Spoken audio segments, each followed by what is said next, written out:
Hello everybody. What I want to show you today is how I made chlorine bleach.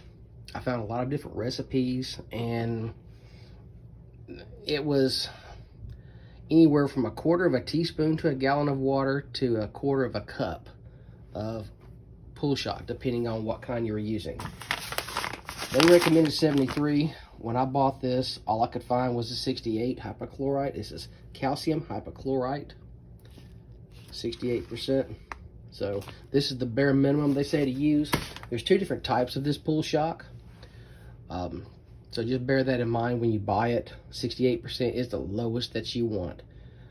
They both do the same thing. It's a different type of calcium. I think it's calcium hypochlorate is the other one, but don't quote me on that. Now I will say this too. I wore goggles, a face mask, and gloves when I made this. Might have been a little bit overkill, but at the end of the day. So if you do this, make sure you wear proper safety equipment. And if you don't feel comfortable doing it or you have any misgivings making it, then don't. So what I did is I started out with 1 teaspoon, and I ended up getting a total of 1/3 cup of my pool shock, which was a little bit more than what I needed, but I wanted to have kind of a concentrate.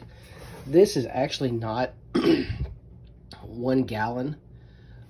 So all I did was pour in the pool shock to hot water about halfway full, and then I mixed it up really well, just kind of shook it, put the lid back on it, shook it really hard, and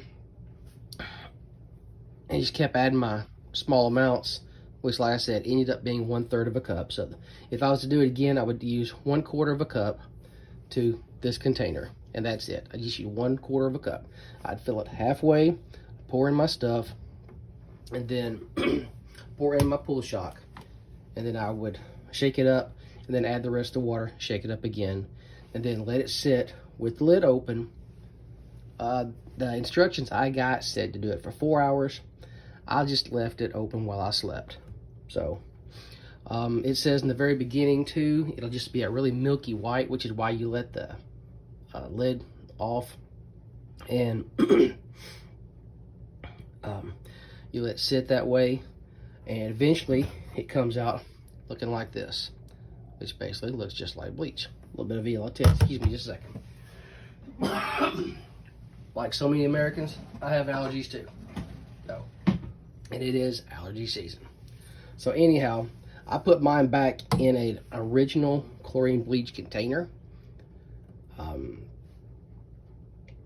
I don't know what chemicals this plastic is made of, and I wasn't going to use something that I was not 100% for sure was going to be safe. So that's what I did. If you choose to make this and you melt your house or do something, get hurt, it's extremely potent, that's on you. I'm telling you what I did, what worked, and how I did it. Don't do like the idiot here in Nashville yesterday who poured 50 gallons of muriatic acid down his drain, and then poured, I don't remember how many gallons of bleach, but poured it on top of the muriatic acid. And then the fire department came out. Needless to say, it was a huge mess, and I'm sure I didn't get all the details of it yet, but I'm sure his neighbors were evacuated too, because that was a lot of acid. Wow. So what I understand is there was a fire. That's all the information that I was given. I didn't look up the entire thing. But don't do something stupid like that. You'll end up on Brenda Herrera's Darwin Awards. Anyhow, 68% calcium hypochlorite, 1/4 cup to 1 gallon of bleach, or 1 gallon of water. This is not a 1 gallon container, but I wanted mine a little bit more potent, and it hasn't hurt anything. Now, I won't be making any more bleach for probably 6 months or better, simply because we just don't use that much bleach. But you see what it turns out. Anyhow, hope you guys got something out of this video. If you did, please like it and share it. If you have any suggestions for videos, feel free to leave them in the comments. You can always reach me at xcooperx@protonmail.com. And most importantly, remember, there are very few problems in life that cannot be solved by battleship broadside. Have a great day.